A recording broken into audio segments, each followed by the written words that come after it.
remember the moment when you realised something was wrong?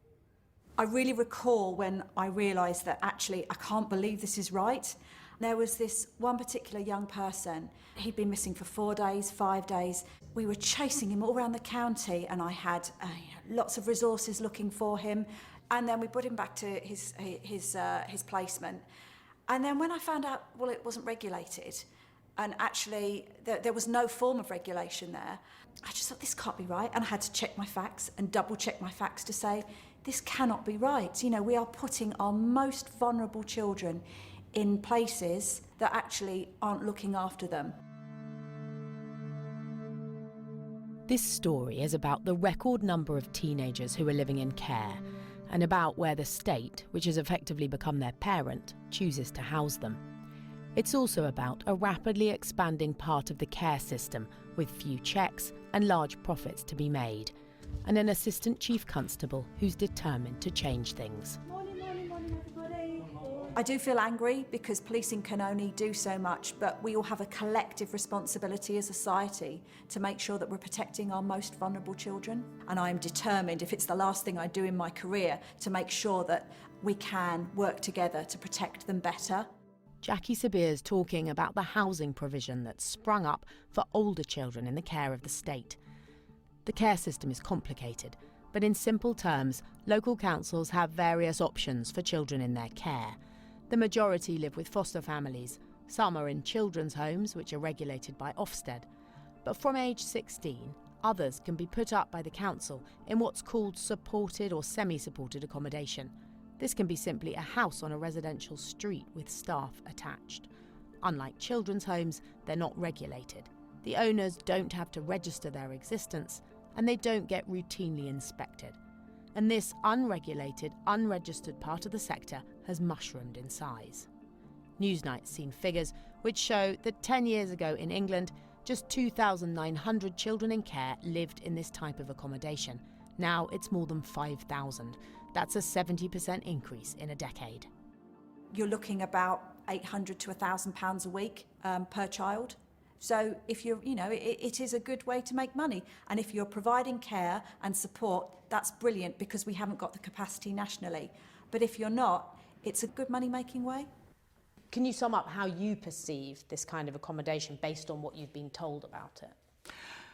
I wouldn't place my 16 or 17-year-old in this accommodation. Why should we be placing other 16 and 17-year-olds in this twilight world where at a very vulnerable age, where they need the greatest level of support, we are abandoning them to paedophiles and organised crime gangs? It's strong stuff from an MP whose parliamentary group investigates missing children. But these grave concerns are backed up by evidence her team has gathered from police forces across England and Wales. They've given Newsnight exclusive access to their findings. The police are very concerned about the risk that they are being exposed to from organised crime and those who would exploit children. They're very concerned about the number of times that these children are going missing and don't know what's happened to them. And the picture overall is of a dumping children and leaving them to fend for themselves and take their chances with what can be a very brutal and exploitative world. 80% of the police forces that responded raised concerns about this accommodation. They share fears about homes that are cheap and poorly managed with little safeguarding, high numbers of children going missing from them repeatedly, vulnerable children housed with young offenders, and children put at risk of sexual and criminal exploitation.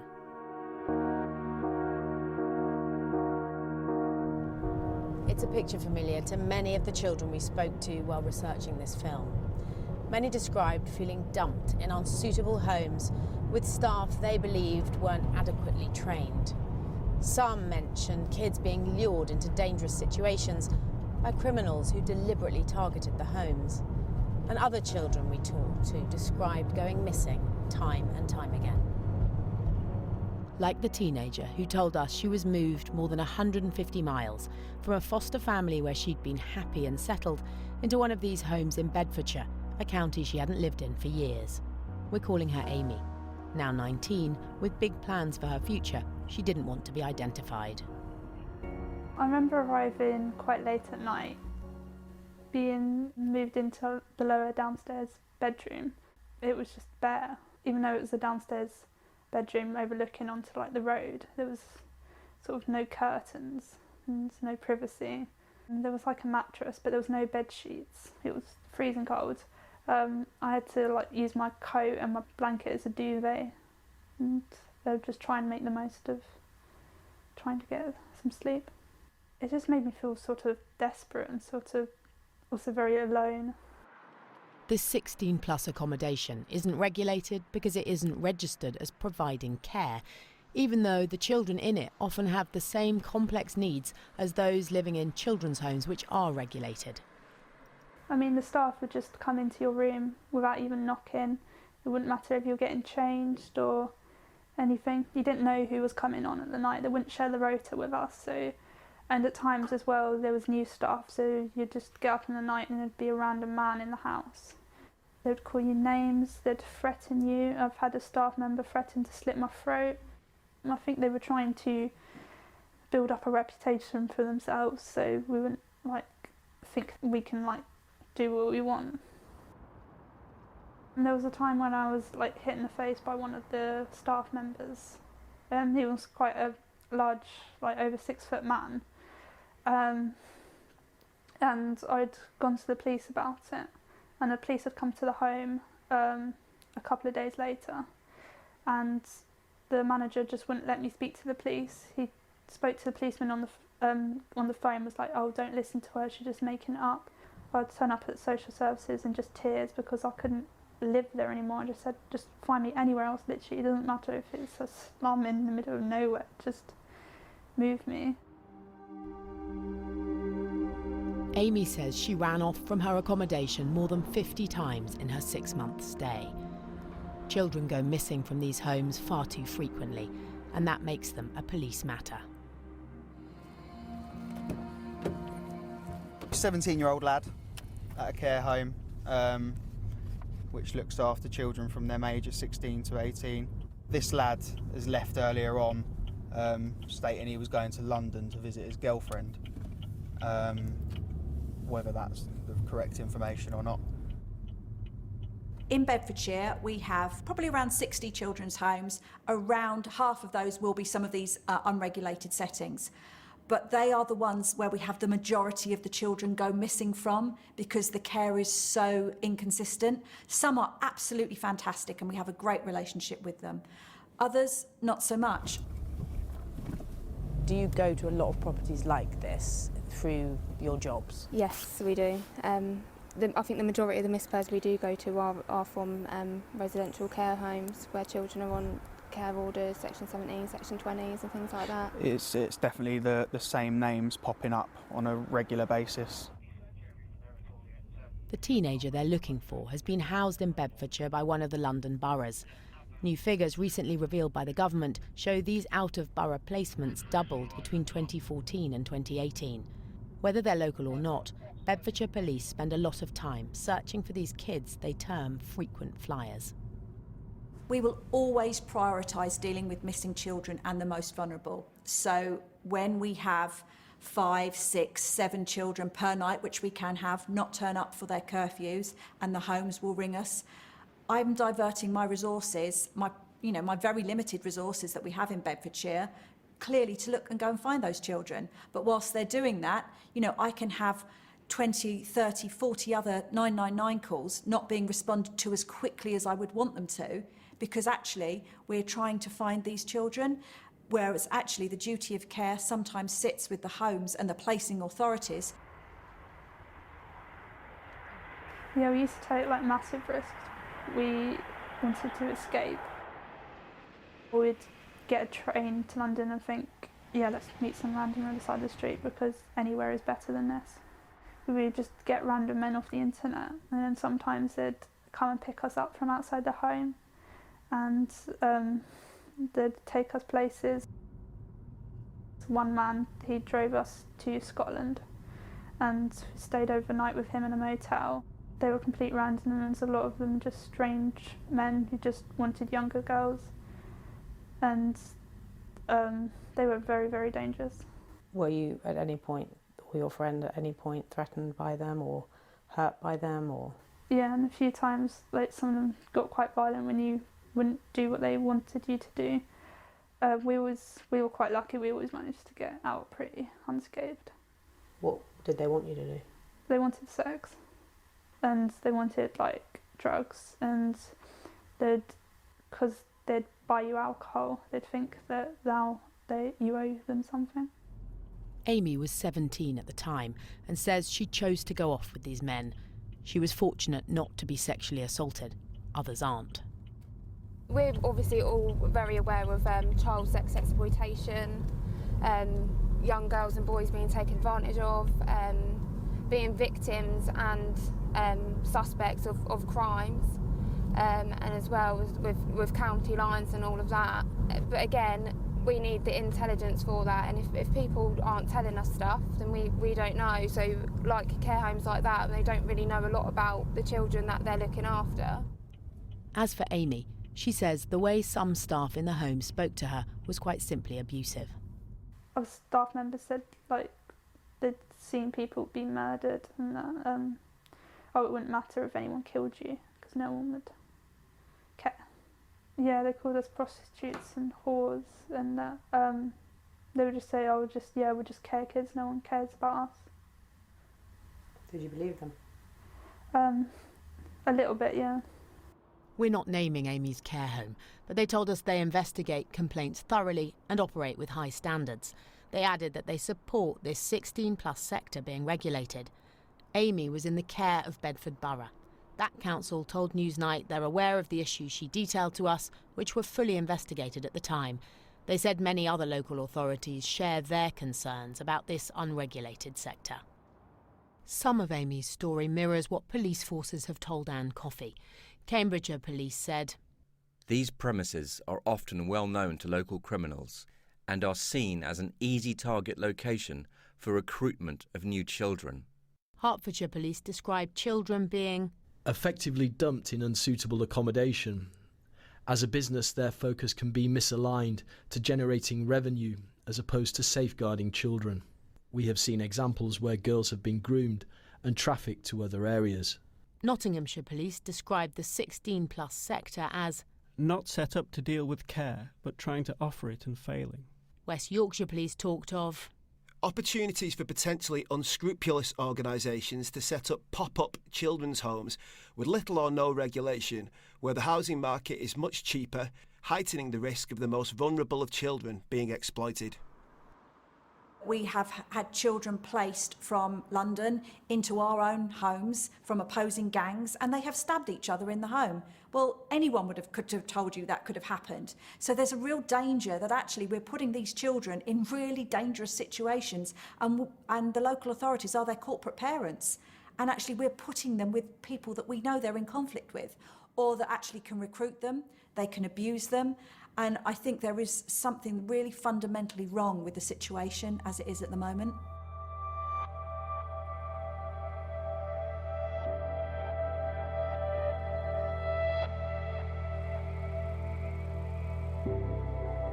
this is a national issue.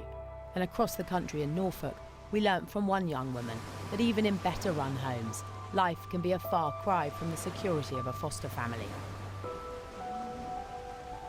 Emily is 20 and still close to her grandmother. I was placed into foster care when I was 15 going on 16 and moved into supported accommodation as I was turning 17. And I found out with like 7 days spare and I had to kind of adjust to it very quickly, and I don't think I was ready for that move on. It was very overwhelming at first because I have only ever lived in a family. And obviously when I went into foster care, I was with a family, and supported accommodation was completely different to what I was expecting it to be. On the first night, I walked into one of the rooms I was invited into, and I saw a resident snorting drugs in front of me, and it was my first time being exposed to that.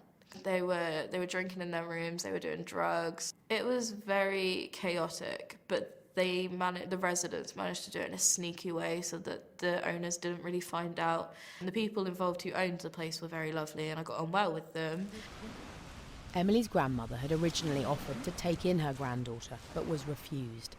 The family court involved in deciding Emily's future ordered she should stay in foster care until adulthood. Instead, aged 16, she found herself floundering, however hard the owners of her new home tried to meet her needs. I felt very alone for quite a while.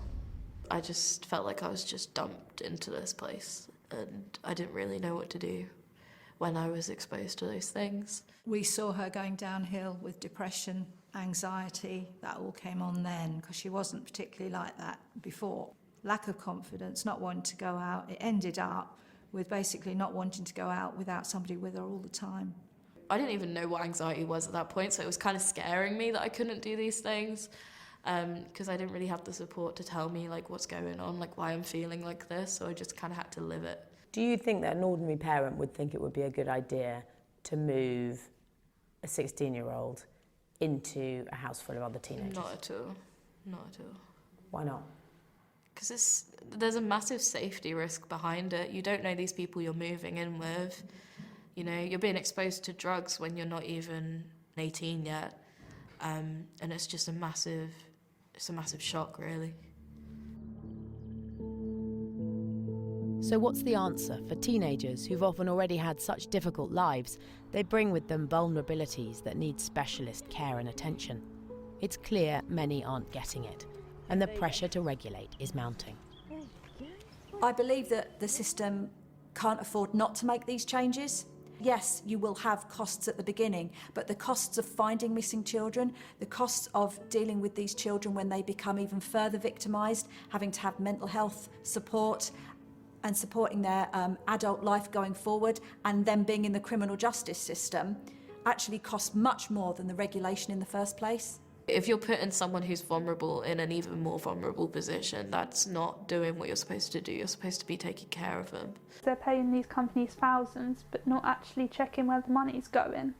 And I think Ofsted would be a very minor cost compared to the benefits that they would gain. Of course, there is a profit to be made. It is a business, and it is a business that they know that they are going to get an endless supply of young people. If that is to work, it is absolutely essential that that market is regulated in a way that meets the needs of children. And so what is life like now for you in terms of all of that? Can you manage it better or? Yeah, I'd say I manage it a lot better now. I got involved with the YMCA, and they helped me a lot. They helped change me. They helped me find better ways of living. There's been cases where I've had like mental breakdowns, and they've taken me to hospital, and I would have never expected that before. And that was what felt like family. That felt like home. Finally got moved off to my social worker after 6 months, agreed to a different placement. And that was where you went to a family? Yeah. I absolutely loved it. With my host and her teenage daughter, and it's just friendly, it's warm, it's kind, and it just feels like home now.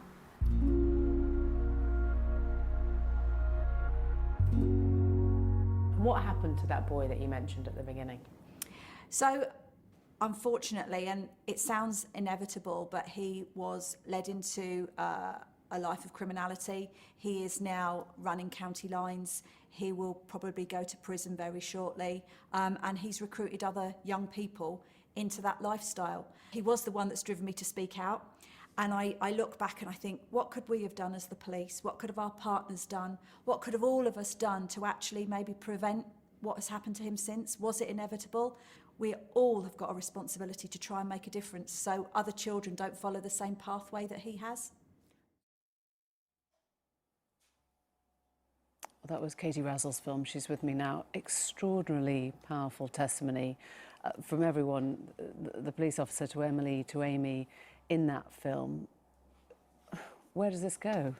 Well, I mean, I think it is important to say, first of all, that of course not all the children who go into this kind of accommodation have a bad experience. In fact, for many children, it can be a useful transition into independence. But clearly in that film, you heard from people where it didn't work out, the likes of Emily, and she was in the care of Norfolk County Council, and they have said to us that they disagree and that actually the care home she was in, the home she was in, was a good provider. And they gave us a statement, and what they said was, we strongly refute these claims.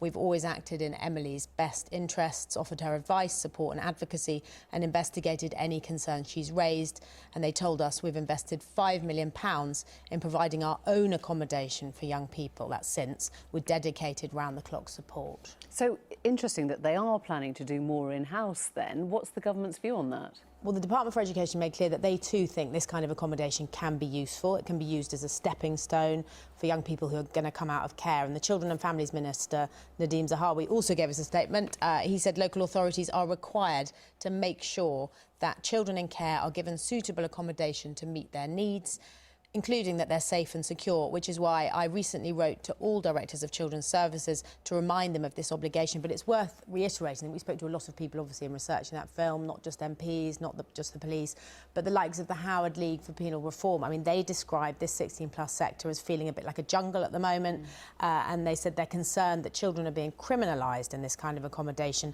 and they want some form of regulation. Right, so if it does feel like a jungle, why don't they just regulate it properly? Well, I mean, I've heard sort of various reasons. One is the cost. One is this slightly odd obstacle that sounds quite troubling, which is that in some of these homes, it's not just 16 and 17-year-olds in care, it's also older, you know, young adults, 18, 19, so how would you regulate for children when there's adults in there? But interestingly, the sort of body that's the front line of social workers, the British Association of Social Workers, they say regulate now, whereas the Association for the Directors of Children's Services, in other words, the people running children's services in the council, they don't agree. They don't want total regulation. They say that this kind of accommodation gives them flexibility, but they do point out that it works if it's planned and it's in the child's best interest, rather than if it just happens because there's a crisis and they can't find any other accommodation. But obviously there's lots to talk about, and it's something that we're going to come back to in this series. So I just say that if anybody has had any contact with this sector, we'd just love to hear from you. Because there's more to come. Katie, thanks very much indeed.